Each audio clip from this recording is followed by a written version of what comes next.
En realidad no es el ayuno el que me está curando. Siempre que hay dos organismos, siempre el más complejo actuará sobre el segundo, sobre el más sencillo, siempre.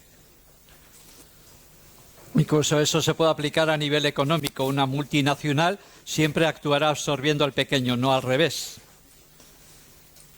Entonces, siempre es el organismo vivo el que actúa con el agua, es el que actúa con las plantas, es el que actúa con los frutos, es el que actúa con las plantas medicinales.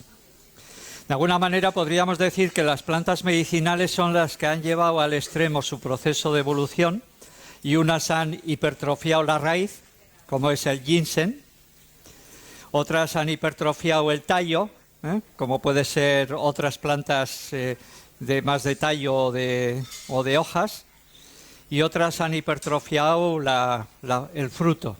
De alguna manera, en la naturaleza también ha previsto que haya esa trimembración o esa tripartición. El hecho de que los niños y los animales por propio instinto ayunen cuando tienen fiebre nos están indicando el camino. Si yo tengo fiebre y meto leña al fuego, meto carbón al fuego, la fiebre aumenta. Entonces, la mejor manera de que la fiebre sea controlada por el centro de la temperatura a nivel corporal o por el organismo calórico, verdaderamente es no comer. Beber, por supuesto, especialmente los niños pequeños. La situación puede ser grave si los niños no beben o las niñas no beben, pero el no comer es algo que va con el ser humano. Si el ayuno fuera tan perjudicial, el ser humano como especie hubiera desaparecido. Porque ahora, en el siglo XXI, cualquiera tiene el hipermercado, especialmente en las ciudades, a mano, incluso podéis tener casi 24 horas. Pero imaginaros, hace 8 siglos, hace 10 siglos, hace 20 siglos, había épocas de hambre. Y entonces en esas épocas de hambre el cuerpo humano había acumulado calorías, había acumulado grasas, había acumulado azúcares, había acumulado proteínas suficientes para estar y hacer frente a los tiempos de hambruna. Y entonces ellos ayunaban. Yeyunun a véspera, decían los primeros cristianos, que ayunaban del atardecer de un día al atardecer del otro. El ayuno antiguamente en la religión cristiana se relacionaba con la primera luna llena de primavera. Porque no sé si sabéis, pero el viernes siguiente a la primera luna llena de primavera es Viernes Santo. O sea, muchas veces la religión cristiana o católica ha incorporado sistemas, creencias y experiencias y vivencias de épocas anteriores. Entonces, vosotros veis en el calendario, el Viernes Santo veréis que es luna llena, o el jueves o el viernes, ahí es el momento. Entonces, la primera luna llena de primavera era un buen momento para ayunar. En los caseríos del norte, o como es aquí las montañas,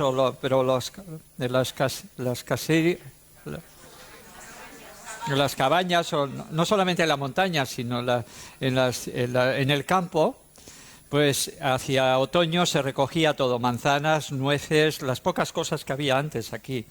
Entonces todo eso se iba consumiendo. Mi abuela, mi amama, como yo le llamaba, ella tenía en el caserío arriba, donde ponía las manzanas, las patatas, y iba mirando las manzanas, y aquella que estaba tocada la cogía para que no pudiera pudrir a todas las demás, ¿no? Y entonces durante otoño e invierno se iban consumiendo las manzanas, las patatas, las raíces, las zanahorias, todo aquello. Y llegaba un momento donde esto se había consumido y todavía la tierra no había dado sus primeros frutos. Entonces ese es el momento de la Cuaresma.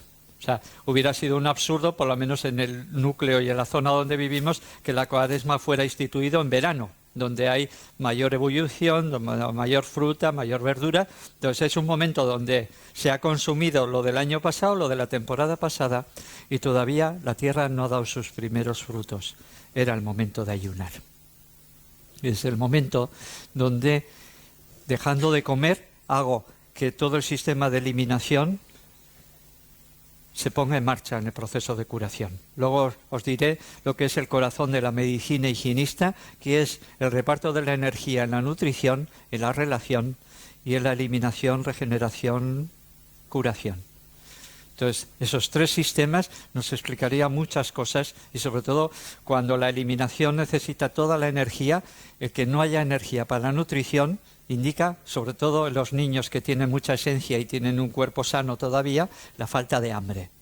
La falta de hambre del niño pequeño está indicando que la energía está canalizada hacia la eliminación.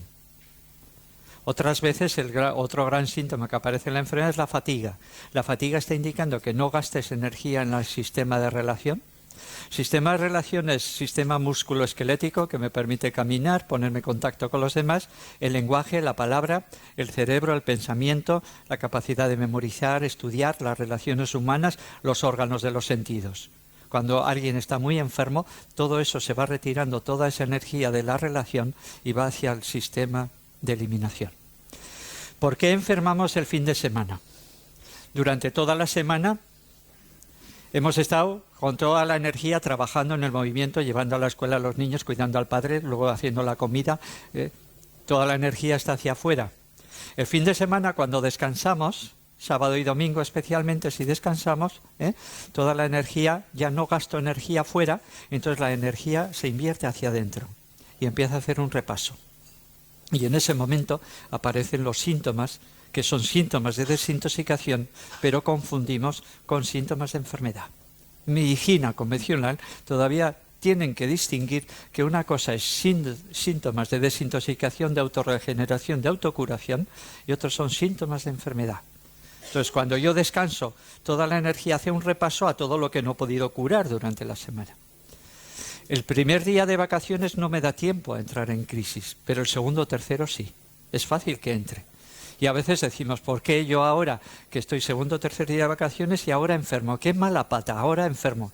No es mala pata, es ley de la naturaleza, que en ese momento no gastas energía hacia afuera, el cuerpo invierte esa energía hacia adentro y esa capacidad de homeostasis, yo iría más allá, homeodinámica, no es homeostásica, no es homeostasis, lo que hay es homeodinámica.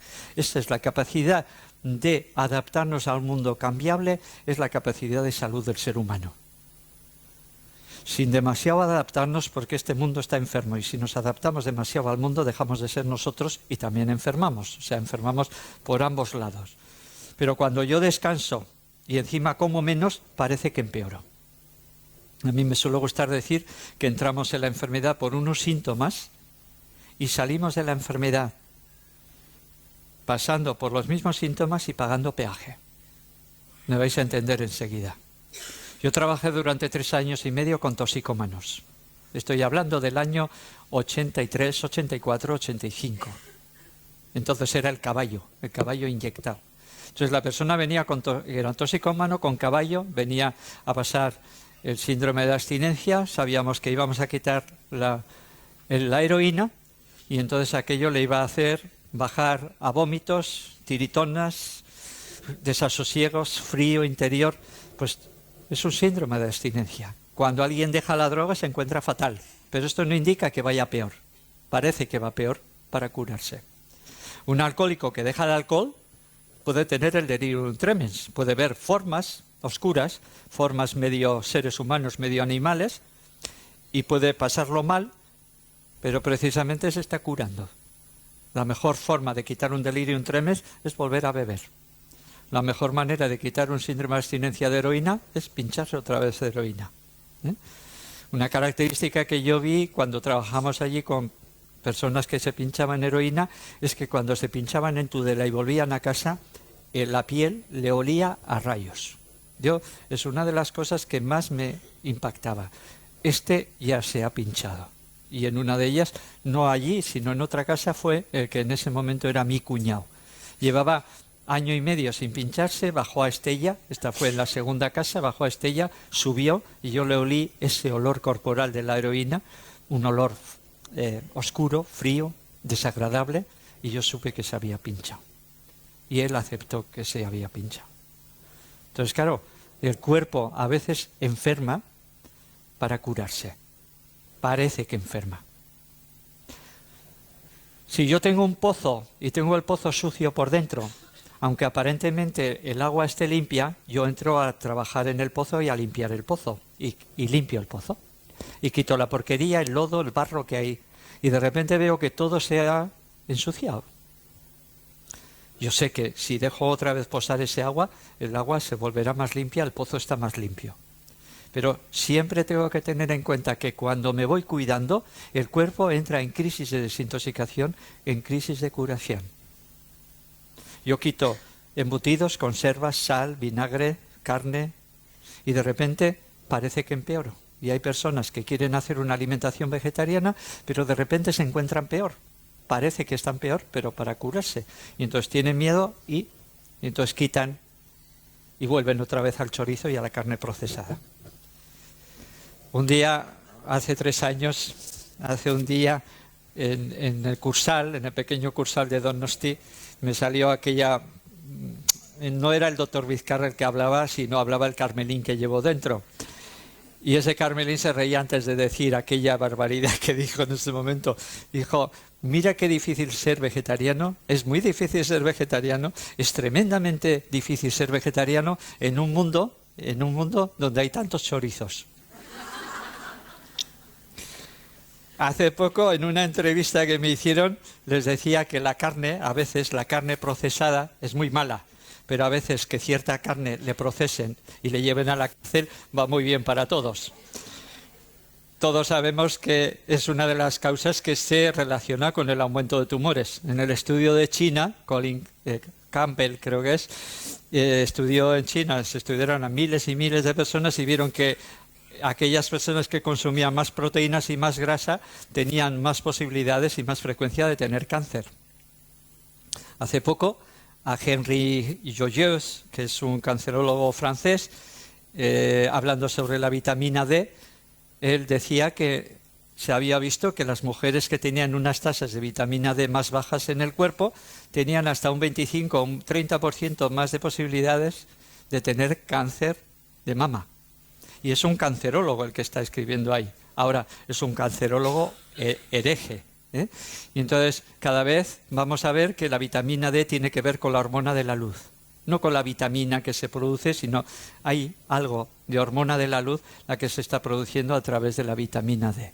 Entonces, cuidar la vitamina D es algo que yo hago para prevenir las personas hacia el cáncer. Camino de autocuración, hacia una medicina basada en la salud. Yo no te puedo curar, pero sí te puedo acompañar mientras tú estás aprendiendo la capacidad de curarte. En antropología médica, no antroposofía médica, aparece esa figura que se llama von Weizsäcker. Von Weizsäcker dice que el médico es el compañero itinerante que acompaña a la persona enferma mientras se va curando. Yo, por supuesto, sé que la que más acompaña a la persona enferma no es el médico, no es el doctor, es la persona que trabaja en enfermería, porque tenéis mucha más disposición a curar y a cuidar, y a través de vuestros cuidados hay personas que se acaban curando, y además os vais a sorprender porque a veces no sabéis por qué se ha curado, pero se ha curado. La intención. El intento, como dicen los chamanes, es muy importante para cambiar el resultado de lo que estoy haciendo.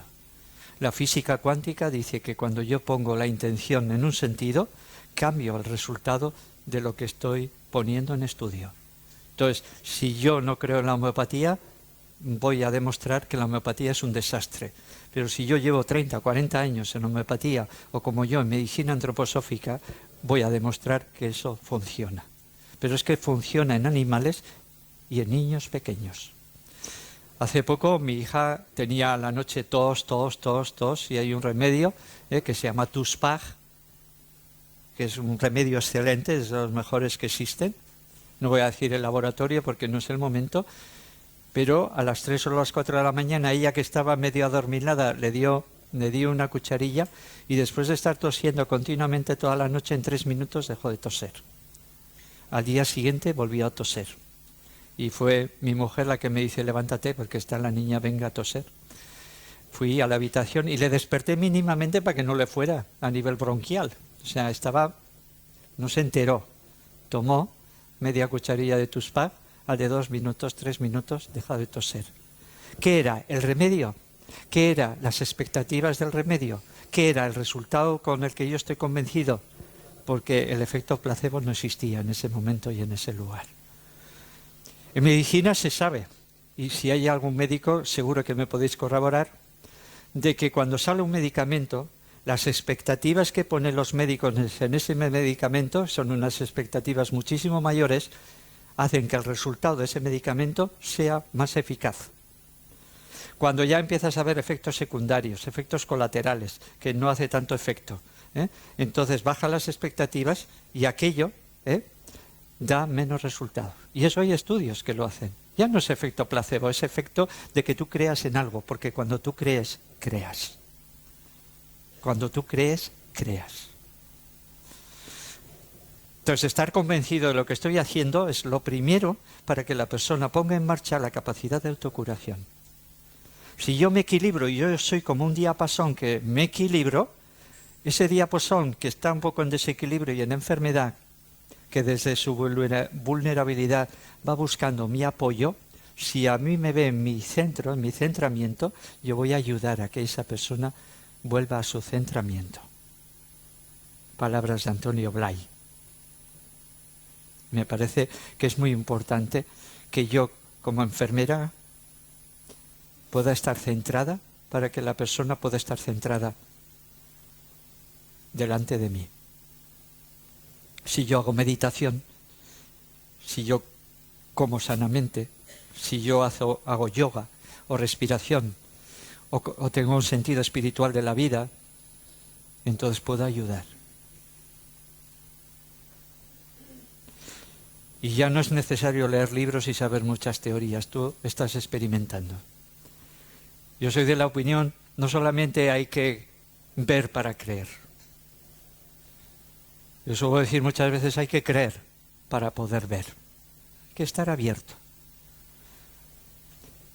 Cuando yo terminé medicina en el año 79, yo tuve la sensación de que me habían puesto unas orejeras y no me habían dejado ver que a izquierda y a derecha el acto terapéutico y la ars médica, el arte médico, era mucho más amplia de lo que a mí me habían hecho ver. Por eso a mí me encantará el día que esté en la Facultad de Medicina o el día que sea ministro de Sanidad. Espero vuestros votos. Entonces, las ciencias de la salud hay que crearlas. Por eso, hace años, aquella gran idea que fue que la enfermería pasara a ser educación para la salud se ha quedado en agua de borrajas. Ya me entendéis. Porque sois las enfermeras las que más acompañáis a las personas. Podéis entender más. Ahora, tenéis una profesión de alto riesgo. Yo os aconsejaría cada vez que vais a casa del hospital o del centro hospitalario que os peguéis una ducha. Yo cuando estoy en Donosti, ahora en invierno, o cuando estoy trabajando en verano en Navarra, siempre que termino de trabajar me voy a la ducha. Cuando llego a casa no se me ocurre ni dar un beso ni a mi mujer ni a mi hija. Y algunas entendéis, o la mayoría entendéis. Porque yo sé que vengo impregnado de enfermedad, de depresión, de desasosiego, de ansiedad. Y esto, creedme, con el agua se va. A mí me hace muchísimo efecto. O sea, si el 70% de mi cuerpo es agua, resulta que el contacto con el agua me limpia. Hay estudios que hablan de iones negativos en las zonas donde cae el agua, donde rompe las olas del mar. Iones negativos que son los verdaderamente positivos. Pero el agua, para mí, me parece muy curativa. No es casualidad que dos de los grandes rituales estén basados en el proceso de limpieza en el agua. El bautizo y el lavado de los pies. Y sabéis que el bautizo no era echarse unas gotas aquí, sino era llevarla al río, bajarle la cabeza y a ver cuánto aguantas. Una vez que sobrevivías a esos segundos debajo del agua, ya salías, eras nuevo o nueva. Creerme, para mí es un acto curativo el contacto con el agua. Masaru Emoto, que algunos sabéis de qué estoy hablando, él vio que Depende de la intención que ponga en el agua, ese agua coge la información de mi intención. Y dices, ¿cómo puede ser? O sea, que yo cojo una botella o dos botellas iguales con el mismo agua, en una ponga amor y en otra pongo te odio, y dejo ahí, y a esta le odio todos los días y a esta le quiero todos los días, y de repente después de un tiempo cojo el agua, lo cristalizo, lo congelo, lo cristalizo, y esta, donde he puesto odio, ha perdido toda su forma, y donde he puesto amor aparece la forma hexagonal, que también es la forma del agua. ¿Cómo puede ser? Pues Masaru Emoto científicamente lo ha mostrado. Aquello que ya sabían los antiguos, por eso utilizaban el lavado del agua al nivel de los pies y a nivel de la cabeza. Tenemos que entender la salud antes de empezar a tratar las enfermedades. Wilhelm Reich. Yo soy de la opinión que todas las facultades, tanto de enfermería como de medicina, deberían de estudiar dos grandes libros de Wilhelm Reich. Análisis del carácter y biopatía del cáncer, donde se está hablando de que el cáncer es una psicosis orgánica. Wilhelm Reich, que viene del psicoanálisis clásico, que él une el psicoanálisis con el marxismo, que se va a Estados Unidos creyendo que es el país de la libertad, que el FBI le coge, le lleva a la cárcel y le dice que está vendiendo acumuladores de orgones sin licencia, y muere en la cárcel. Y muere de una forma extraña. Creo que en el año 57, o entre 55 y 57. ¿no? Wilhelm Reich tiene acceso de conocimiento a otras fuerzas, a la esencia, más allá de la materia. Y él empieza a ver que todo en la vida está rodeado del orgón, que es como llama él al prana o el ki. Y es capaz de crear cámaras, yo quiero construir una de ellas, con capas metálicas y orgánicas, metálica, orgánica, metálica, orgánica, y llamarle a esto acumuladores de orgones.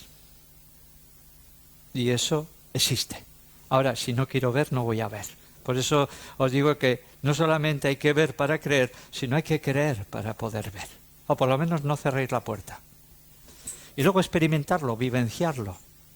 Os vais a encontrar con más de una sorpresa. Nunca perdáis la capacidad de sorprenderos. Y eso lo aprendemos de los niños pequeños. Yo he recuperado mi capacidad de sorpresa de nuestra hija que tiene 7 años y medio. A ella todo le parece sorpresa, todo le parece... Y dices, es verdad, pues esa capacidad de sorpresa. No me ha salido muy higienista, que sí, también se cuida, pero luego encantan los huevos Kinder. En Estados Unidos, en Nueva York, está prohibido en los restaurantes de comida rápida dar regalos. Y aquí debería de estar prohibido en cualquier restaurante que no sea de comida saludable dar regalos. Porque el McDonald's está lleno, no tanto por la hamburguesa, sino por el regalo que van a tener dentro de eso. Que al de 5 minutos ya el regalo se ha quedado ahí. Pero esa capacidad de sorpresa pues les despierta el ánimo para volver a seguir otra vez comiendo carne procesada, como os he dicho antes. Esta es la especialidad de la casa. Ese es el ayuno. Todo preparado para dejar de comer, y en el momento que no gasto energía en la digestión, y en el momento que no gasto energía en el trabajo, en la preocupación, en la discusión con mi jefe, mi jefa, entonces descanso y toda la energía se centra en la eliminación, en la curación y en la autocuración. Y entonces para mí es una palabra, es una idea que me vino reflejada hace poco hablando. La curación no es un acto médico, es un proceso biológico.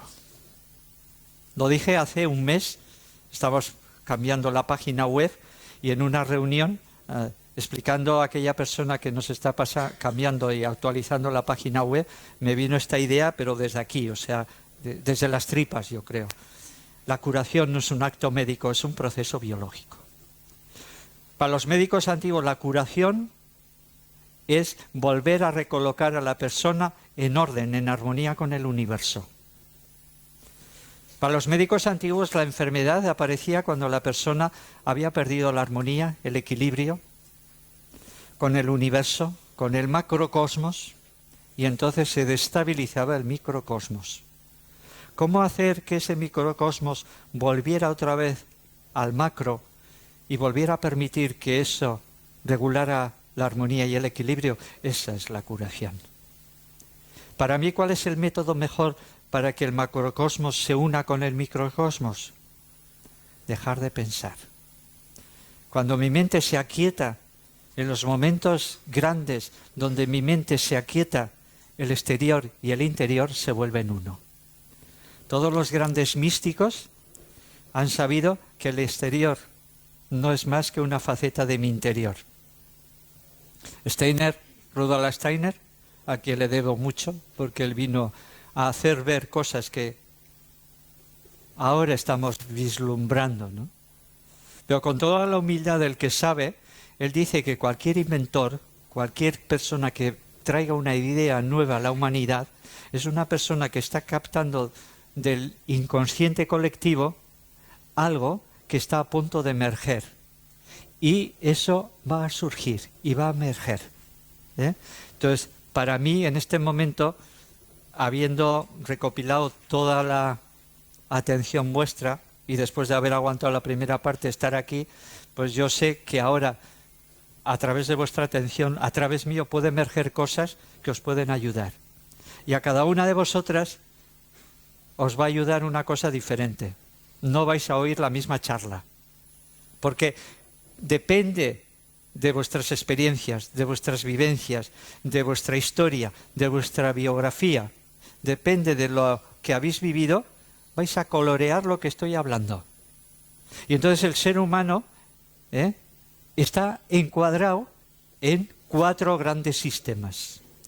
El primer sistema son las frases repetidas, que desde niña te han dicho: mira tu prima qué lista es y tú no sé qué voy a hacer contigo.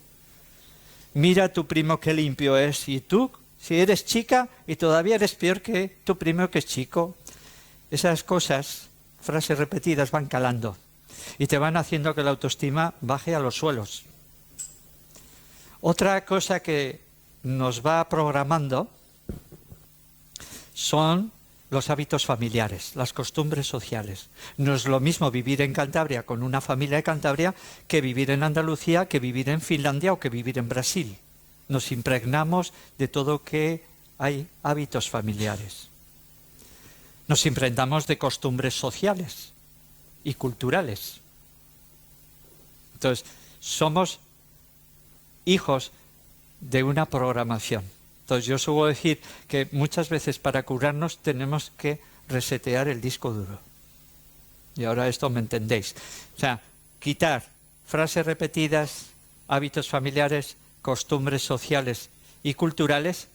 Y la cuarta, proyecciones parentales. Proyecciones parentales son aquellos padres, padre-madre, madre-padre, que no pudieron conseguir lo que ellos querían conseguir. Y como no lo pudieron, intentan que a través de sus hijas y de sus hijos conseguir aquello que ellos no pudieron. O sea, que mi hija sea enfermera, o sea médico, o sea ingeniero, o sea jefe de gobierno de Cantabria. Entonces, proyectamos tanto que no nos damos cuenta que estamos intentando clonar al niño pequeño cuando él es lo que él es. O sea, la pedagogía no es llevar a los niños en una educación hacia un sentido que nosotros queremos, sino quitar las trabas, las represiones, para que el niño actualice todas sus grandes potencialidades. Cuando el niño ayuna, cuando la niña ayuna, elimina física, emocional, mentalmente, oscuridades, negatividades, bloqueos, energías estancadas, pus, flemas, mocos, elimina todo aquello y en ese momento pega un estirón y crece. Lo hemos visto muchas veces. O sea, una crisis en un niño o una niña pequeña es un intento de curación, hasta que no se demuestre lo contrario. Es Rudolf Steiner el que dice que cuando nacemos, la mitad de nuestros genes son de nuestra madre y de nuestro padre. Últimos estudios hablan que son más de la madre que del padre. Esto no sé si os suena. O sea, los hombres se nos están cayendo todos los papeles. Somos un sin papeles. Entonces, el niño que ha heredado físicamente, orgánicamente, algo de la madre y del padre, tiene que desorganizarlo y tiene que desestructurarlo, tiene que eliminarlo y volver a construir sus propios órganos, tejidos, guiados por el yo, por la emocionalidad y por lo que esa persona, niña o niño, es. Y eso lo hace durante el primer septenio. Y va eliminando tóxicos y desechos. Y el niño, después de un catarro o una gripe, pega un estirón. Pero no solamente un estirón así, la cara le cambia. Y anímicamente es otra persona cada vez que sale de un catarro, de una gripe o de una varicela. Es otro ser humano. El yo está más dentro de su cuerpo. En pediatría antroposófica consideramos que el niño es habitante de dos mundos. Está allá y está aquí. Y está allá y está aquí. Y de repente una niña de 2 o 3 años te dice esa cosa que dices, ¿de dónde estás sacando esta información? Esa información está sacando cuando su yo se une con el yo universal. Y cuando ese yo universal se desprende el yo individual del yo universal, vuelve a la tierra y a veces trae información del mundo del espíritu. Y sabéis que un niño, a veces una niña, te sorprende con estas cosas. ¿Y quién le ha dicho que me diga esto? Su yo más profundo. O sea, el niño no es el que el niño sabe, la niña sabe, lo que hay que no podarle. Quizás los bonsáis pueden ser bonitos entre los vegetales, pero hacer que nuestros hijos, nuestras hijas sean bonsáis, no, sino que puedan desplegar, actualizar las grandes potencialidades. Una educación es perfecta cuando el niño o la niña pueda actualizar lo que ha venido a actualizar al mundo. Cada uno, cada una de vosotras hemos venido al mundo a dar una música, un tono, un color, una expresión. Y si no lo damos, enfermamos. Hay personas que si no cuidan, si no conectan en la curación con las manos, si no ayudan a los demás, enferman. Ahora, ayuda y ayúdate. Cuida, pero no te descuides. Yo cuido, pero no me descuido. Es algo muy importante que a mí me ha costado aprender. Que ayudar no es salvar, ayudar es ayudar. En el momento que yo dejo de disfrutar de ayudar, estoy intentando salvar. Y como decía Erich Berne, el del análisis transaccional, uno de los grandes, aunque en este país no le conozca ni Dios, le conozco mucho más a Messi y a Cristiano Ronaldo que a Erich Berne, cuando Erich Berne ha hecho mucho más por una visión holística del ser humano a nivel psicoemocional. Erich Berne dice que jugamos a 3 papeles: víctima, perseguidor y salvador. Y aquí hay muchas salvadoras y aquí hay muchos salvadores. Y salvar no es ayudar. En el momento que yo me olvide de mí y me vacíe en ti, estoy dejando de ser yo. Te ayudo, te cuido, me cuido. Te cuido, me cuido. Cuido y no me descuido. Sin los alimentos vivimos semanas, como os decía, sin aire minutos, sin sol ni millonésima de segundo. El sol, como os he dicho antes, el sol visible es el ojo del sol para los antiguos. Y Ra, para los egipcios, es el dios solar. Gracias al sol vivimos.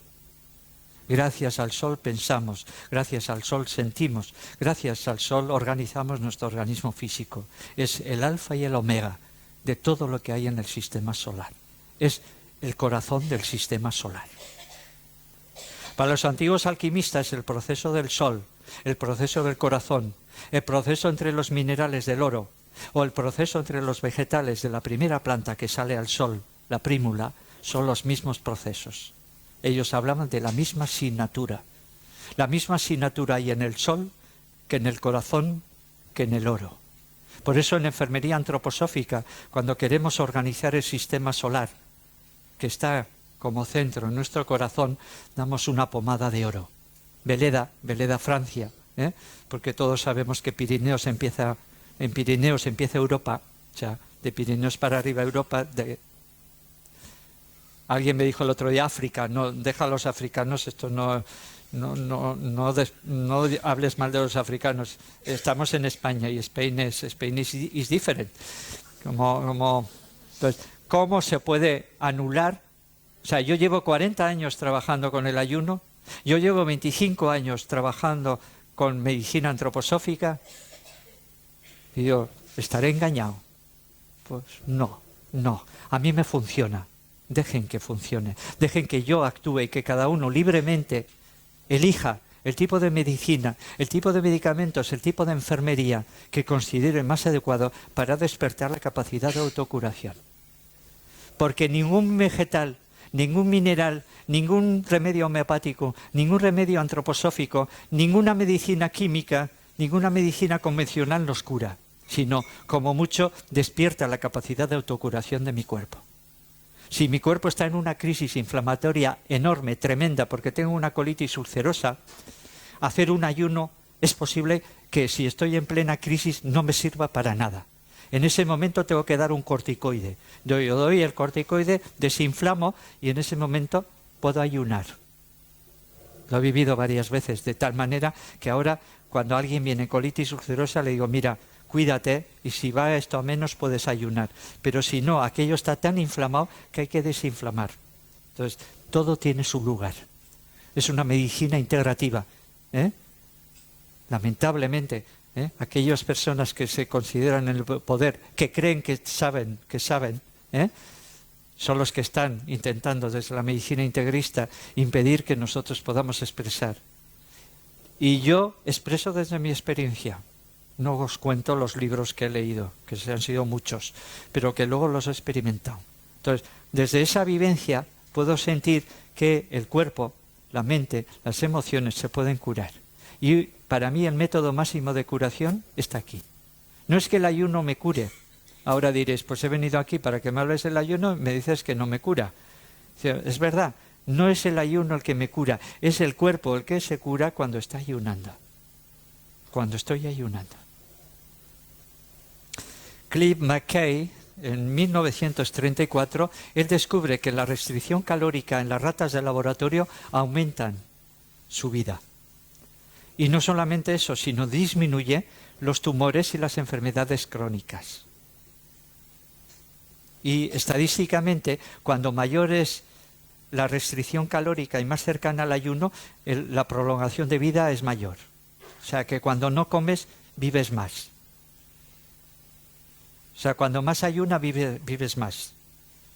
O por lo menos, si no vives más, por lo menos se te va a hacer muy largo la vida.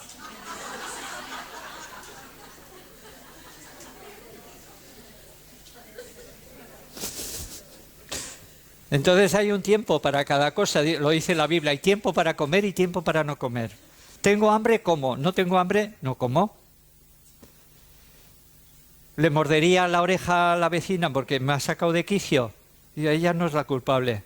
Ese es un pinche tirano, como dicen los chamanes, que es el que está jugando para que tú pierdas la importancia personal.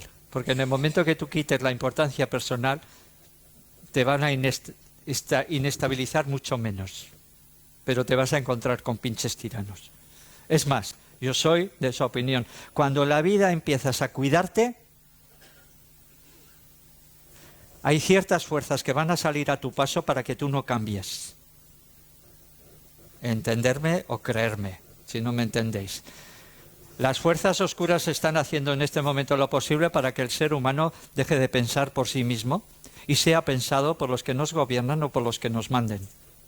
El ser humano en este momento está influido por fuerzas oscuras que aquellas personas que habéis tenido alguna experiencia mínima con eso sabéis de lo que estoy hablando. Y si no, leer el libro de Momo. Porque cuando Momo habla de los hombres grises, esos hombres grises existen. Hay fuerzas en la oscuridad que van a hacer lo posible para que tú no vayas hacia la luz. Y es así. Momo hay que leerlo, ¿eh?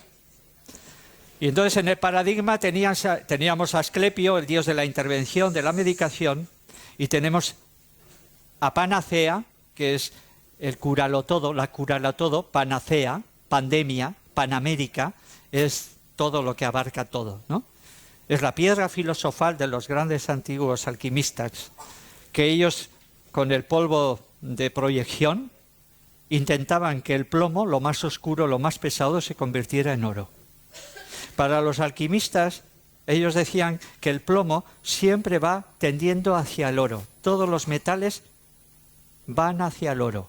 Pero claro, eso puede tardar millones y millones de años. Entonces, ¿qué es lo que hace un alquimista o un espagirista? Ellos se llamaban filósofos. A sí mismos no se llamaban alquimistas, se llamaban filósofos.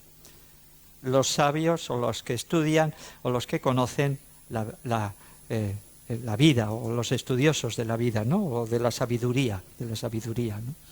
Entonces, los filósofos, alquimistas, espagiristas, medicina antroposófica, flores de Bach, acupuntura, lo que estudian son las leyes de la naturaleza, y hacer que esas leyes de la naturaleza, en vez de hacer esos cambios en millones de años, lo hagan en más corto espacio.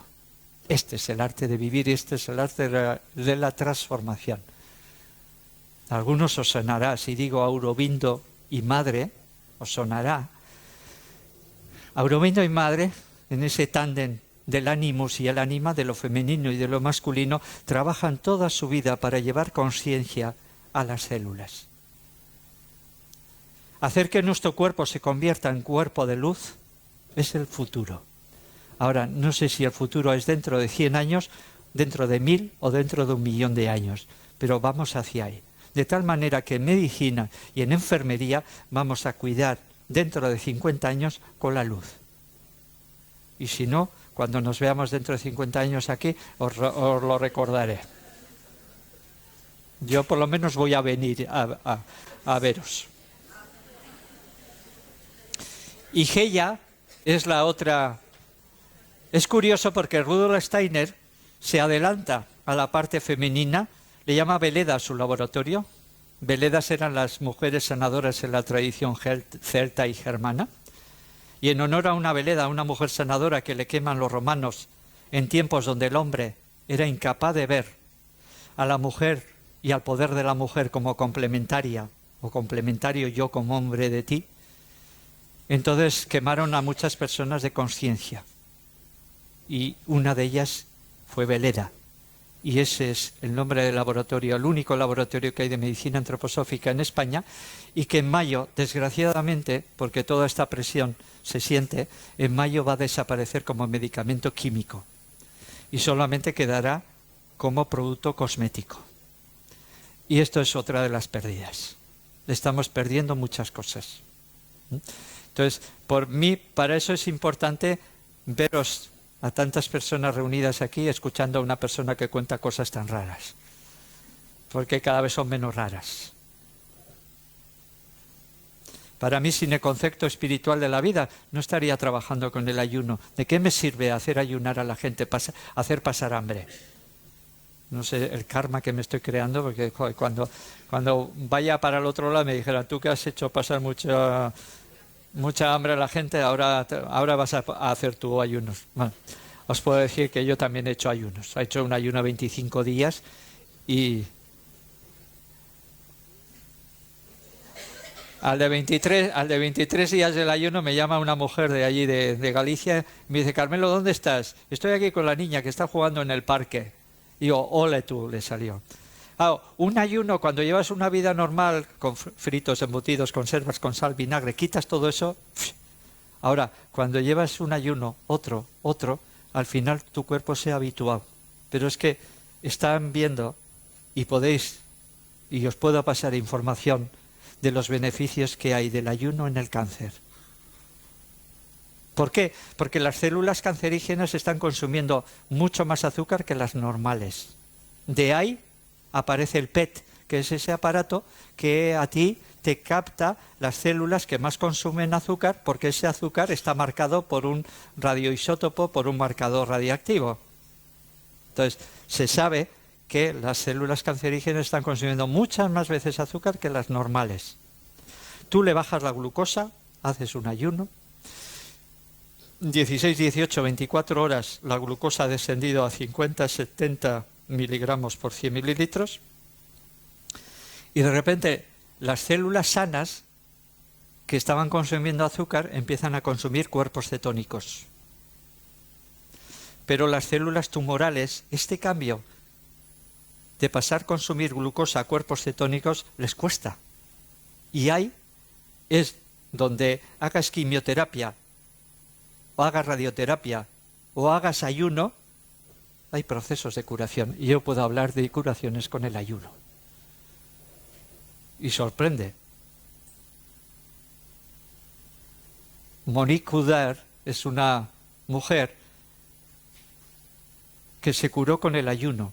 Christiane Nolfi es otra mujer danesa, médico, que descubre un cáncer de mama y que descubre que los alimentos crudos, frutas, verduras, ensaladas, le ayudan en el proceso de curación. Entonces Christiane Nolfi empieza a hacer una dieta de crudos y aquel tumor se reduce.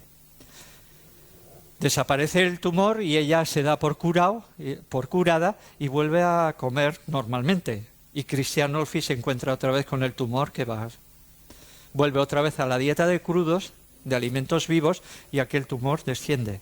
Christiane Nolfi, os puedo pasar ese escrito, hay un escrito de ella muy bonito porque siendo médica se da cuenta que con los alimentos nos construimos, con los comestibles nos destruimos.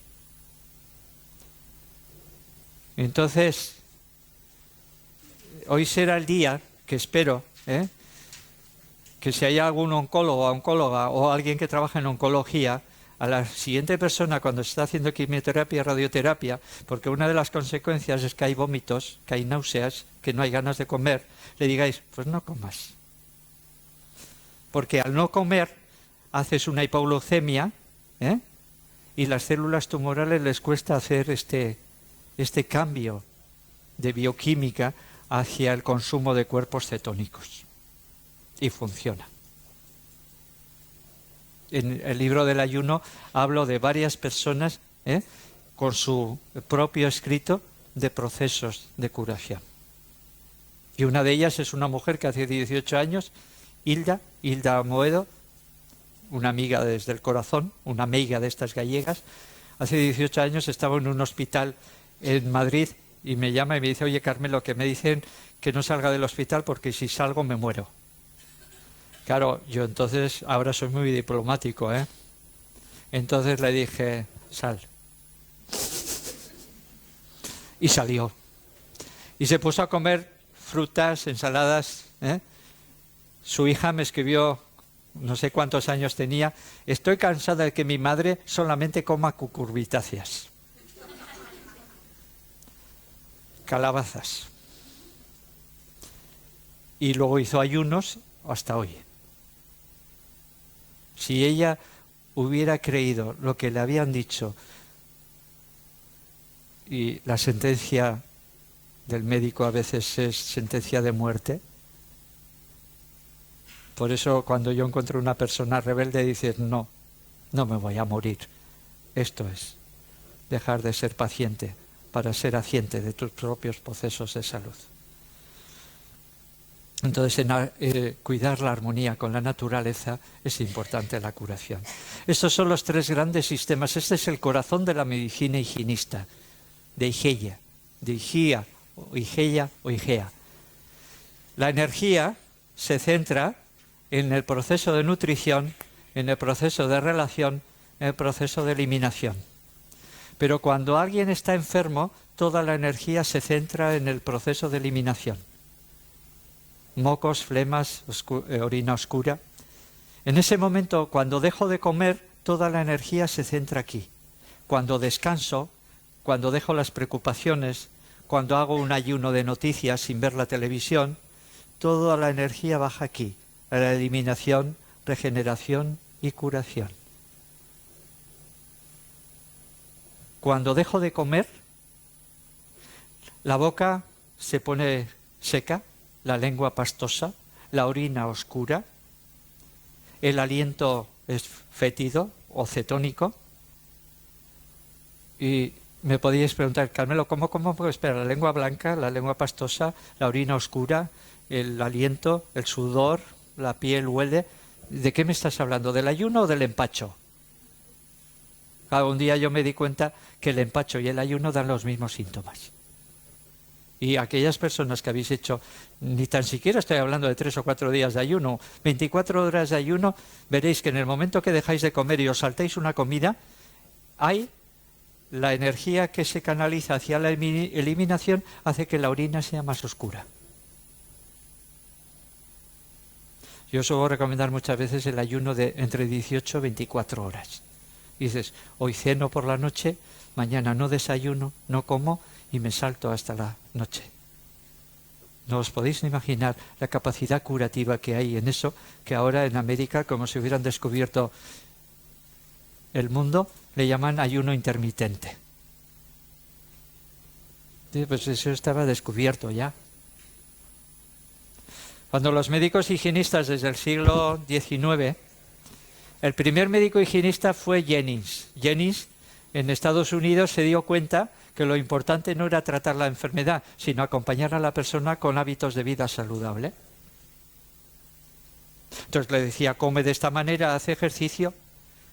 No sé si en ese momento recomendaba expresión emocional, pero entró pronto en la medicina higienista que podamos expresar las emociones también. Pero al mismo tiempo no podía romper el esquema médico y entonces cogía cristales de colores diferentes y las llenaba de agua. Harinas diferentes que uno coloreaba con harina de zanahoria, otro de remolacha, otro de otro vegetal con color y le daba polvos curativos. Y pastillas que hacía con masa de pan y de formas diferentes, en frascos diferentes, y les daba esto para comer. Y Jennings tuvo mucha fama, curó a mucha gente, entre comillas, hasta que él, después de 20 años de trabajar en este sistema de esta manera, se dio cuenta que estaba de alguna manera no diciendo la verdad, no sé si engañando, y dijo el secreto. En ese momento, pues las personas que habían ido en él, y creído en él, pues se organizaron en dos personas. En unas que le dijeron que era farsante y en cambio otras dijeron, si contigo he estado 20 años sano, voy a seguir contigo. ¿Pero qué hacía Jennings? Educación para la salud. Es lo que falta en este momento desde las escuelas. ¿Qué hacer con las emociones? Tiene que aprender el niño mucho antes que los ríos de África o las montañas de Asia. Y estos son los 4 órganos de eliminación: aparato digestivo y bilis, aparato respiratorio, los riñones y la piel. A veces me vienen a la consulta y me dicen, oye, para alcalinizar el cuerpo, ¿viene bien que tome bicarbonato? Para alcalinizar el cuerpo, lo primero que tienes que hacer es respirar profundo, porque el oxígeno alcaliniza. Inspiro profundo, el oxígeno alcaliniza. Si expiro profundo, elimino ácido carbónico, que es una manera de llamar al gas carbónico. Entonces, si yo expiro y expulso, estoy alcalinizando la sangre. O sea, la respiración profunda alcaliniza sanamente mucho antes de cualquier elemento alcalino que podamos tomar desde el exterior. Y también el sistema circulatorio y el sistema linfático pone en funcionamiento todo el sistema de curación. ¿Qué hace el agua? Limpiar las células. Imaginaros que tenéis una pecera en casa, y algunos tendréis. Y tenéis la pecera y están los peces, que son como las células. Y los peces están rodeados en el agua, pero por su propio metabolismo, alimentación y nutrición de las células, el agua se va descomponiendo y se va llenando de sustancias de desechos, sustancias tóxicas. Y entonces, en un momento, tenéis que cambiar el agua, porque si no, esas células, esos peces se os mueren. Pues eso mismo tenemos que hacer nosotros con el líquido extracelular donde se españan las células. O sea, yo limpio el cuerpo y las células vuelven a reavivarse igual que limpio. Yo me acuerdo de pequeño, limpiábamos el agua y aquellos peces con toda esa oxigenación que le entraba del aire, bueno, pues cogían un colocón tremendo y empezaban, tenían otra vez vida. Y eso eso es lo que hace un ayuno: limpiar, desintoxicar, regenerar, guiado por ese médico interno que hay en nuestro interior, que sabe hacia dónde ir para lograr la curación. Entonces, el aparato digestivo, la bilis, todos los procesos hablan de eliminación hacia el exterior. Vis medicatris nature, la fuerza curativa de la naturaleza. Esto es una frase que tiene muchos siglos.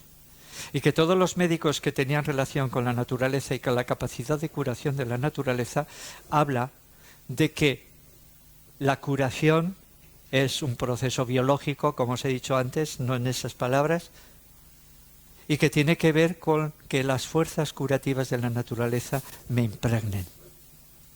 Aquieto mi mente, equilibro las emociones, cuido mi cuerpo.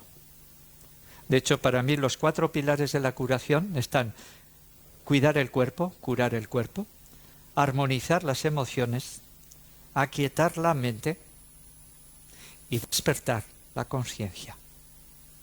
O empecemos por arriba: despertar la conciencia para aquietar la mente, para armonizar las emociones, para curar el cuerpo.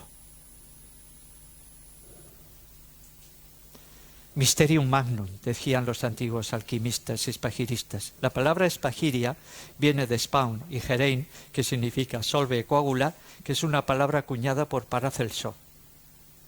Si vosotros habéis visto una película que se llama El médico, es la vida para mí de Paracelso. Es un médico de Europa en aquella época que era bastante oscura y que se va a Constantinopla, al mundo árabe, y encuentra un médico maestro que le enseña otras cosas que aquí en Europa, en la época oscura, no sabíamos. Y vuelve de allá, pero claro, a cualquiera se le ocurre en esa época que lo que él ha aprendido, lo ha aprendido con un médico moro. Entonces oculta esta parte y Paracelso empieza a hablar de la esencia de la naturaleza y empieza a utilizar unos medicamentos que son más esencia que sustancia, y entonces actúa más en el cuerpo etérico que en el cuerpo físico. Pero a la hora de hablar, habla en un idioma oscuro. Entonces a mí, si me ponen un libro escrito en ruso, yo lo veo, pero que dice aquí, me suena a ruso o a chino. Entonces, ¿cómo se puede leer o intentar leer a Paracelso sin tener mínimamente las claves para entender a Paracelso? Por un lado se le considera el iniciador de la medicina científica y por otro lado se habla de las barbaridades que dice Paracelso. Cuidado, porque Paracelso está hablando en un lenguaje simbólico, no analógico, que es la mente actual, sino en un lenguaje simbólico, que es la primera lengua con la que se identifican los niños pequeños.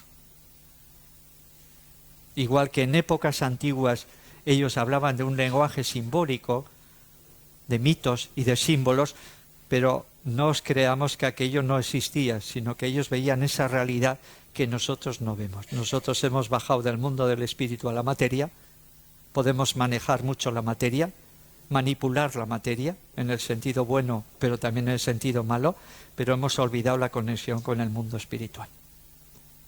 Y esas pequeñas insights, esos pequeños momentos cumbre, como dice Abraham Maslow, que aparecen en nuestra vida, es para rompernos todos esos esquemas. Yo he visto sanadores en Brasil que ya quisieran los médicos cirujanos de aquí hacer con mucha más tecnología lo que hacen ellos allá. De meter un bisturí a una persona que está de pie, sacarle porquería, volverle a coser y todo esto de pie, cuando la persona quedaba groggy, o meterle un portabujas por la fosa nasal hasta adentro y hacer crack, crack, crack, y yo me lo ha matado. Y le digo, ¿y Joao, esto por qué? Y me dice, esto es porque cada vez más los problemas son mentales y con esto trabajo en la cabeza. Digo, pues, qué método más sutil.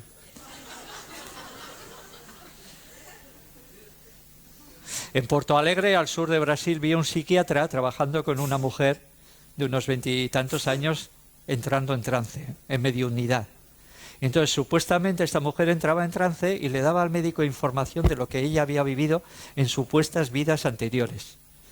Claro, lo que me impactó de este médico es que siempre visualizaba el sílice, el calcio, y dije, voy a comprar un cristal de cuarzo. Y para mí fue una de las experiencias que se me rompen los esquemas de la materia. Cuando volví a España, a la hora de dormir, dije, voy a poner este cristal debajo de la almohada. Pues no sé en qué cuerpo, en qué sistema, pero yo os puedo decir que ese cristal de cuarzo lo viví dentro de mi cabeza. Entendí que aquel psiquiatra le hiciera visualizar a la gente un cristal de cuarzo en la cabeza. Óxido de sílice. En medicina antroposófica, el sílice, actuamos mucho con el sílice a nivel sistema neurosensorial, órganos de los sentidos y la piel, que como sabéis muy bien corresponden embriológicamente al ectodermo. Entonces, claro, tú puedes creer o no creer, pero yo os estoy hablando de experiencias, no os estoy hablando de teorías. Yo el otro día, en la formación que hacemos en la UNED, hacemos una formación de 2 años en una profundización de estos, me hablaban de un supuesto experto en nutrición y yo les dije, mira, hay personas que han leído mucho, pero que no tienen experiencia. Y estaba hablando de esta persona. En cambio, el mes que viene les decía, vais a encontrar a una mujer que sabe mucho y que se llama Olga Cuevas. Algunas conoceréis, ¿no? Y entonces, o sea, leer mucho no sirve de nada, porque saber y no hacer es mejor no saber. No hay peor confusión para el ser humano que creer que sé mucho.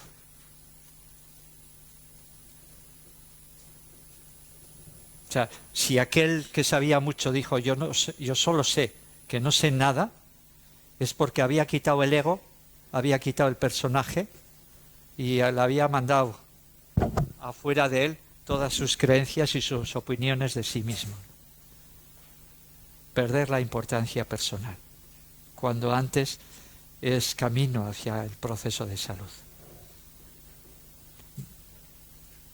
La curación no es un acto médico, es un proceso biológico. Pedro Laín Entralgo, uno de los grandes historiadores y uno de los grandes humanistas de este país, al mismo tiempo desconocido, dice, a comienzos del siglo XIX, vigente desde los hipocráticos, la restricción alimentaria en las enfermedades agudas seguía siendo la regla.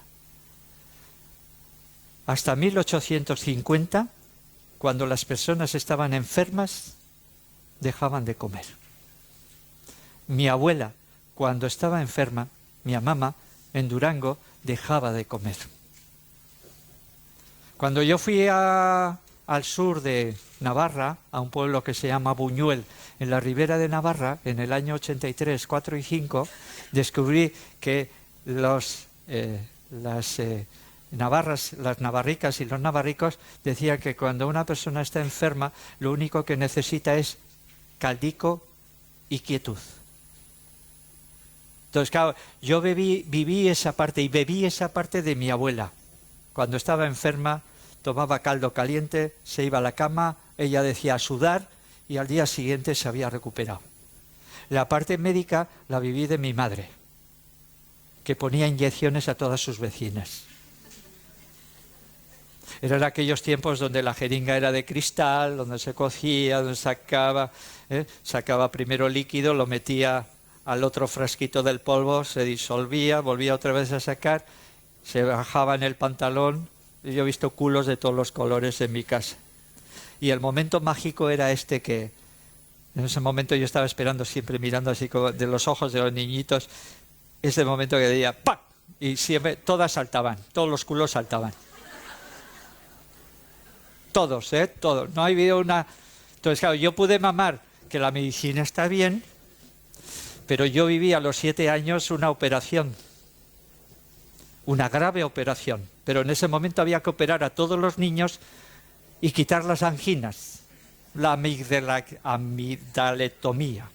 O sea, que era lo más perfecto del mundo y ahora se ha visto que era una barbaridad. O sea, y esto es continuamente. O sea, dentro de 20 años en medicina se considera desfasado lo que se está viviendo. A mí me recuerda mucho a los toros cuando le metían antes el estoque y empezaban a sangrar. Yo empecé a sangrar así. Y aunque me dieran luego helados para que dejara de sangrar, no me sirvió. Pues a partir de ahí, si yo pego un grito, la garganta. Cuando hacíamos terapia bioenergética y sacábamos el proceso de rabia y sacábamos la rabia, y para mí es la técnica más importante, es psicoterapia bioenergética de Alexander Lowen, y con Luis Pelayo, el grande de los grandes, de los que varios de los que trabajamos en su AISPE hemos cogido su experiencia, pues cuando pegaba un grito la garganta se fastidiaba. Y esa era para siempre, por lo menos en esta vida, una zona muy sensible para mí. En lugar de tomar medicamentos, ayuna por un día, decía Plutarco, el filósofo griego. El ayuno es el remedio más grande dentro de la física, decía Paracelso, en el siglo XVI, en 1500 y pico. Tenemos lo que consideramos como 140.000 kilocalorías en el cuerpo. A 2.000 y pico calorías de consumo, da por lo menos para 40 días o más. O sea, cuando en la Biblia aparece eso de 40 días ayunó en el desierto, es verdad que es fácil ayunar sin comer. Lo que me parece peligroso es ayunar sin beber. Pero para mí el ayuno más largo ha sido bastante más, 49 días. Ahora, era una mujer que tenía reservas para otros 2 meses por lo menos. Al de 49 días de aquella mujer que no comió nada, esto sí que hay que hacerlo con mucho control. Estoy diciendo que el ayuno no se haga así por así. Pero a aquella persona le puse un par de mandarinas y le dije, coge 2 o 3 gajos, empieza a chupar, echas la pulpa y te tomas el jugo. No fue capaz de tomar media mandarina. De hecho, otros días más hasta que su cuerpo volvió a recuperar y empezó a comer y empezó a asimilar. Entonces tenemos mucha reserva para muchos días. Para los que no leéis desde ahí atrás, esto es dice, voy a ponerle más fácil, quiero que al menos ayune entre comida y comida.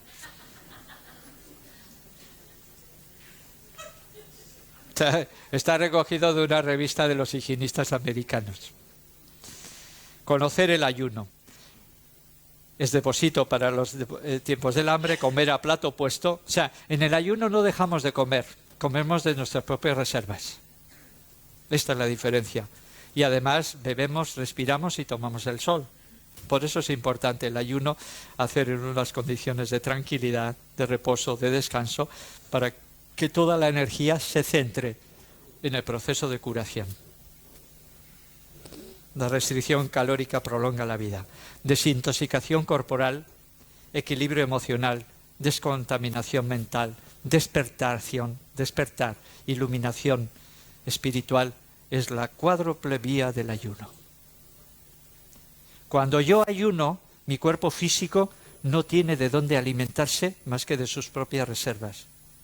Pero los cuerpos superiores, y algunos entenderéis, todas las tradiciones hablan de 7 cuerpos en total, como pequeñas matriuscas uno detrás de otro, dentro de otra, los cuerpos superiores aprenden sutilmente a alimentarse de otras cosas. Por eso los chamanes, cuando querían hacer curación mínimamente, hacían 24 horas de ayuno.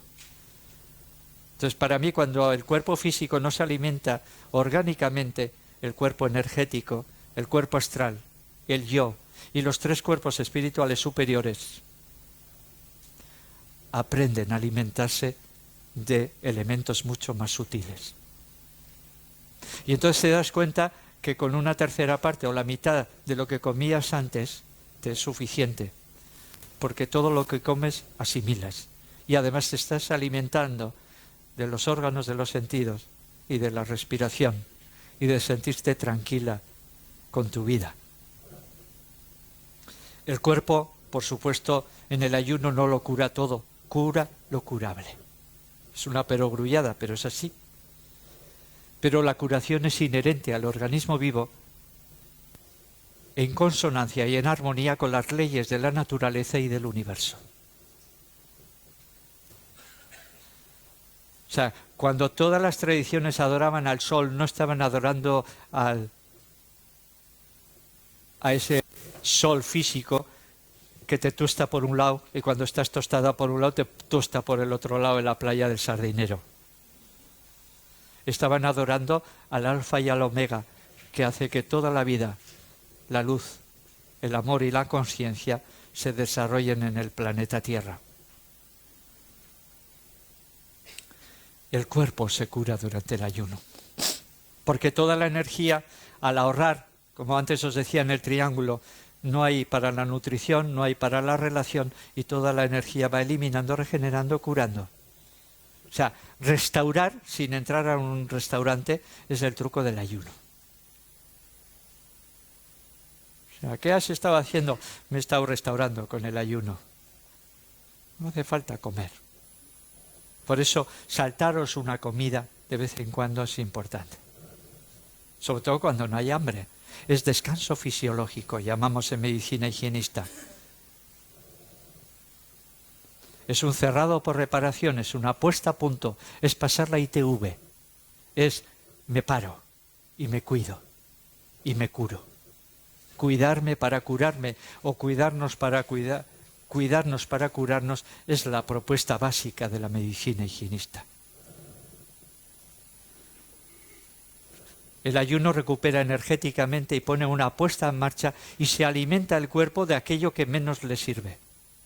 Flemas, pus, tumores malignos, sebos, lipomas, y me voy a atrever a decir cánceres, se reducen cuando se está ayunando. Que una persona muera no por ayuno, sino por inanición, distinguir muy bien. Ayuno empieza cuando dejo de comer y hasta que se acaben las reservas. Si acaban las reservas y sigo sin comer, esto es inanición.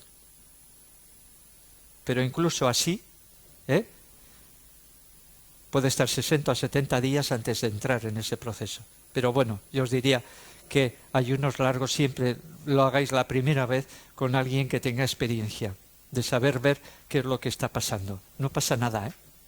Yo no he visto a nadie morirse por ayuno. En cambio, sí he visto mucha gente morirse por comer.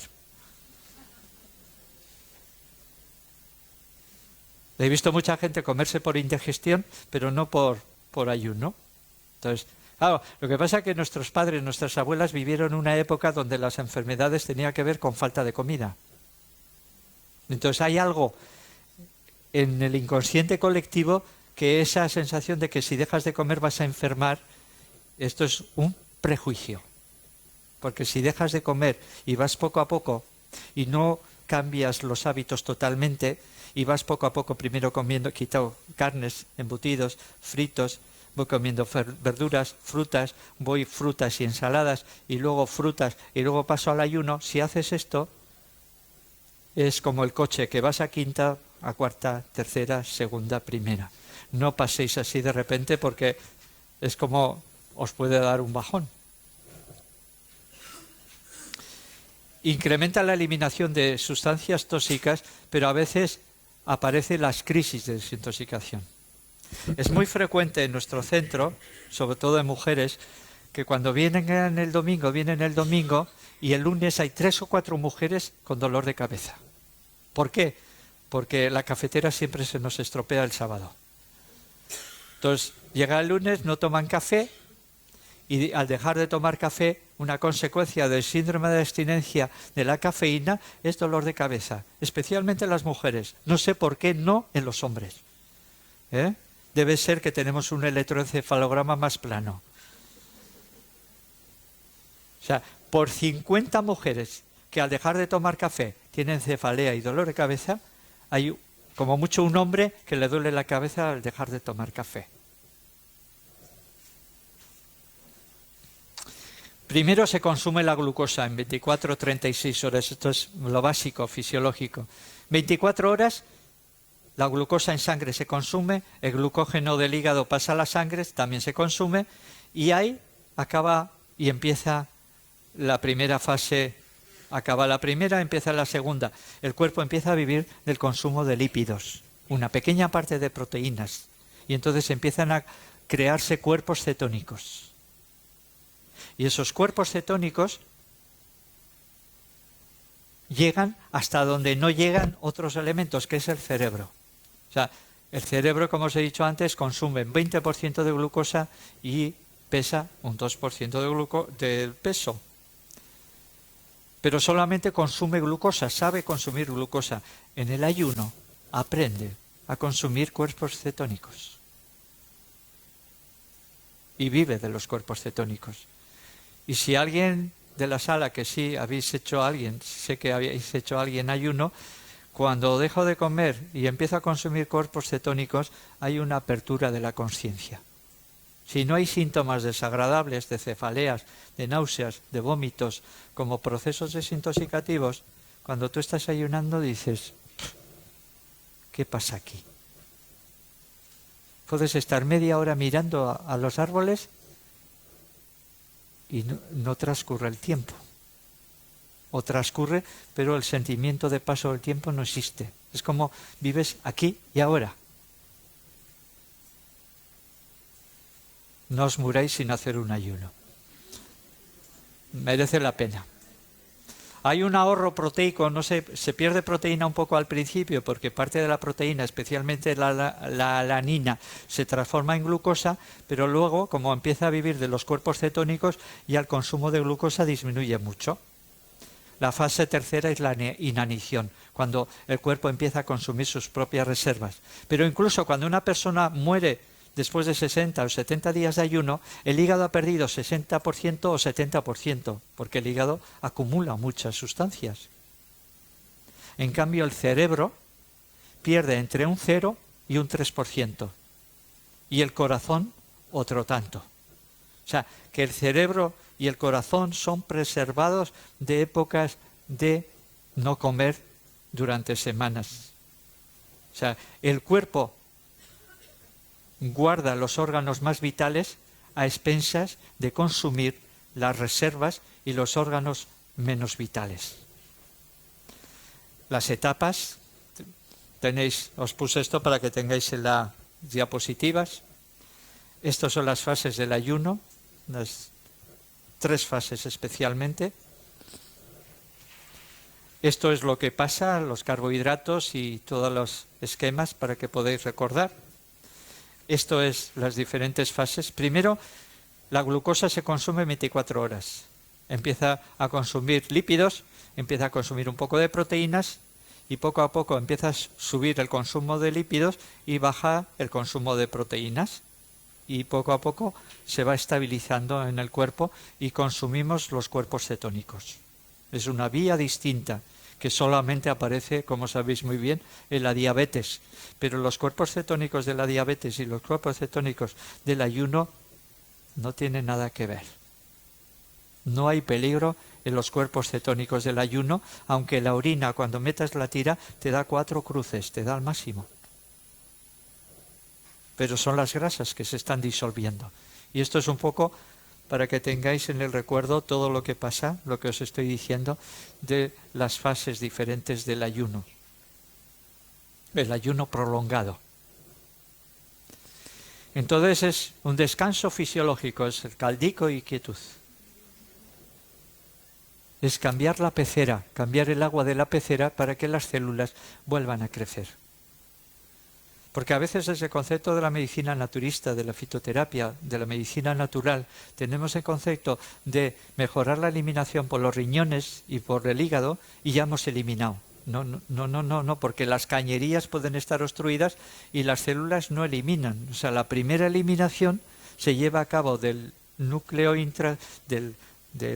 de la membrana intracelular hacia adentro, hacia afuera, del líquido interno, de la membrana interior, del medio intracelular al medio extracelular. Esa es la primera eliminación. Y ya puedes abrir el grifo, que si los órganos no eliminan al principio, no se puede eliminar. Entonces, ¿qué es lo que hace el ayuno? Por instinto los niños y los animales lo hacen, y es un reseteo a todo el organismo. No dejamos de comer, comemos a plato puesto de las reservas. Morimos por sobrealimentación, no de inanición. Aquí he borrado otra frase que digo, lo voy a quitar. La frase completa era: morimos de sobrealimentación, no de inanición, y a veces de medicación. Pero lo he quitado. O sea, cuando los efectos de los medicamentos se consideran la tercera causa de muerte, y digo muy bien la tercera causa de muerte, claro, debe ser que es la tercera causa de muerte en todo el mundo, menos en España. Porque aquí solamente se mueren por homeopatía y es curioso porque cuando se hablaba de homeopatía, fijaros bien, primero se hablaba de que no funcionaba, de que no servía para nada, que era como el agua, que era como placebo. Eso fue la primera etapa, porque la segunda ya empezaron a hablar de muertes por homeopatía, por arsénico. Y dices, claro, arsénico, un arsénico a la 30 potencia, pues no existe sustancia, ¿no? Una de las investigaciones últimas que se ha hecho ha sido poner agua, un agua, solo agua, otro agua que ha tenido contacto con la manzanilla, por ejemplo, no recuerdo ahora los remedios, y otra agua, por ejemplo, con la melisa, por ejemplo, ¿no? Entonces se ha visto que aunque aquí no haya sustancia de melisa y no haya sustancia de camomila, de manzanilla, el ángulo de refracción de la luz en el agua sola, en el agua que ha tenido contacto con la manzanilla y en el agua que ha tenido contacto con la melisa es totalmente diferente. O sea, hay algo sutil que transforma las sustancias cuando están en contacto con la esencia, en concreto de estas dos plantas. Y este es el misterio. En el laboratorio alquimista recogían la esencia y utilizaban la esencia para despertar la sustancia en sus procesos de curación. No daban sustancias, sino daban los mismos procesos de esas plantas extraídas en el laboratorio. En el ora et labora.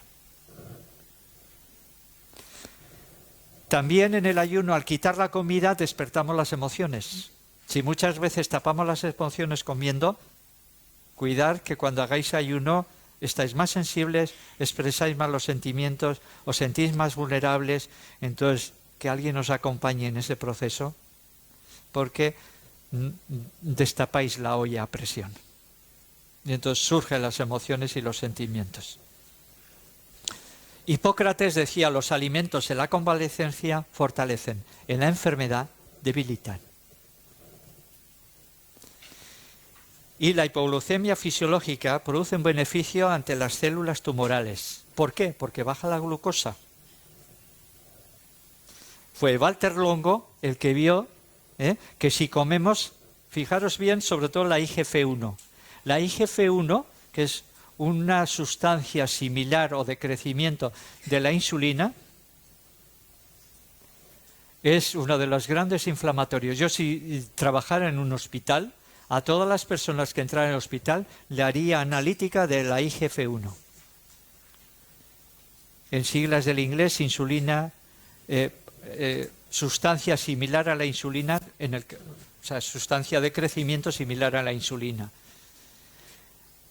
Fue Walter Longo con su equipo los que ven que en el ayuno el IGF-1 desciende. O sea, la inflamación desciende. Hay un elemento que debéis de saber, que seguramente hay pocas personas que conozcáis, algunas seguro. Cada vez que comemos, los glóbulos blancos en sangre aumentan. Eso se conoce como leucocitosis postprandial. Yo como y los leucocitos aumentan. Es como si hubiera una pequeña inflamación. Cuando como enfermo, cuando digiero me sano. Pero en ese impasse donde la homeostasis se ha perdido, aumentan los glóbulos blancos solamente por el hecho de comer. Fue Kouchakov el que vio que si empezamos comiendo crudos y los crudos toman una gran parte de lo que comemos, los leucocitos bajan. Y desaparecen cuando esos crudos es más del 50% de lo que estamos comiendo. Aunque luego comamos fritos, embutidos, conservas y lo que queráis. Eso se conoce como reacción de Kouchakov, que por supuesto yo no la conocí en la Facultad de Medicina. Porque considero que la Facultad de Medicina está mirando a un ángulo y tenemos que abrir las orejeras porque hay muchos estudiosos, muchos científicos que han roto esquemas. El otro día, hace poco, compré un libro. A mí me está gustando, pero es la parte física y hay momentos donde hay un autor que se llama Arthur Sala que escribe Magna Ciencia. Habla de Wilhelm Reich, habla de la espagiria, habla de Tesla, habla de todos los herejes que han roto esquemas y que han hecho que la ciencia verdaderamente sea muchas veces proscrita. Porque cuando lo científico no se ajusta a lo que se considera como científico, pues la persona no es reconocida en su lugar. Entonces, romper los esquemas de la ciencia porque es mucho más amplia de lo que nos hacen pensar. Fue Walter Longo el que vio que cuando se hace ayuno, en el ser humano bajan los procesos de diabetes, las enfermedades cardiovasculares, el cáncer y el envejecimiento. ¿No hay estudios? Sí. Pero no hay peor ciego que el que no quiere ver. Hay muchos estudios que están hablando del ayuno y cada vez más. Y entonces el ayuno hace una conservación, una canalización de la energía, restablece la bioquímica, resetea el disco duro y favorece la desintegración y la absorción de flemas, de pus, de tumores, de lipomas. Incluido, reduce el tamaño de cánceres. Y en el ayuno se encapsula el cáncer de tal manera que es más fácil intervenir quirúrgicamente cuando hay que intervenir. Entonces, cuando alguien me viene con cáncer, yo primero, si es posible, hago un ayuno. A veces aquello reduce mucho. Y me voy a atreverme a decir, y esto no es una herejía, es lo que yo he visto. A veces desaparece. En 2 años hemos visto desaparecer 3 tumores cerebrales por ayuno y un linfoma Hodgkin, aunque esa persona hizo quimioterapia. Los otros ya no le daban quimioterapia porque no le podían dar. ¿Casualidad? Bueno, cuando la casualidad se repite es más sincronicidad que casualidad. Yo no digo que todo se cure, que más diría. Tampoco evito otros tipos de tratamiento. Estoy hablando de medicina integrativa, de integrar lo mejor de la medicina convencional con lo mejor de la medicina natural, de la medicina tradicional. ¿Por qué? Como dice Arthur Sala en el libro Magna Ciencia, el 80% de los medicamentos de la medicina convencional provienen de plantas. Entonces, en el cáncer un gran tratamiento es el Viscum album, el muérdago. En hospitales de Suiza, de Alemania, de Austria, se están utilizando a la par de la quimioterapia el Viscum album, el muérdago, extracto de muérdago, extracto de Viscum album. Y para mí, si me dijerais 2 grandes pilares en el tratamiento del cáncer, ayuno o crudos cuando no se puede hacer ayuno, de ahí lo tienes crudo cuando llevas 2 o 3 años a crudos, y el Viscum album. Y hay una tercera vía que ya llevamos un tiempo, que son las setas. Las setas para los antiguos alquimistas eran sinatura lunar. Es otro esquema. Sabéis que las setas aparecen donde hay oscuridad. Se cultivan en cuevas. pues hay muchas investigaciones que están hablando del beneficio de las setas y relativamente hace poco, hace 2 años, descubrí que Rudolf Steiner habla de las setas en el proceso de curación del cáncer.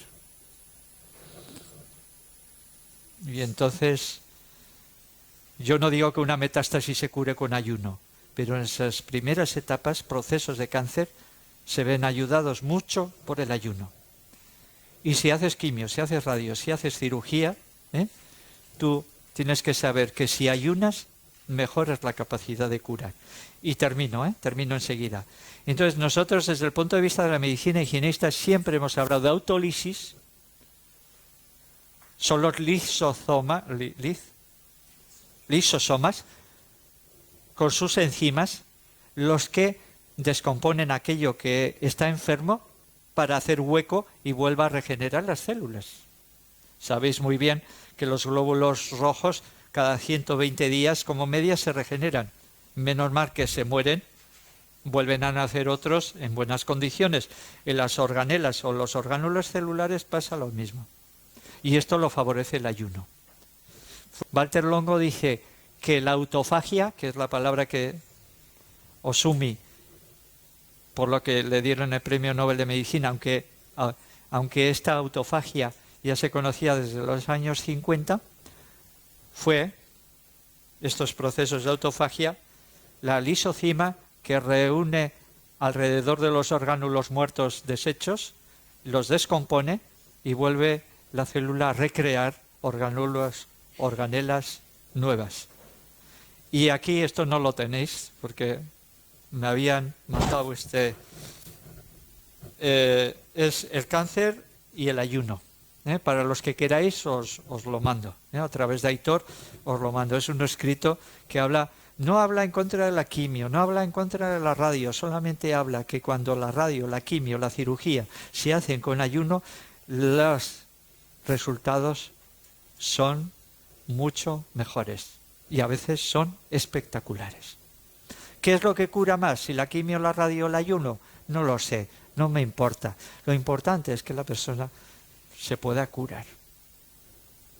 Entonces la autofagia, la capacidad de autofagia, de reciclaje de los orgánulos descompuestos o en mal estado, aumenta con el ayuno.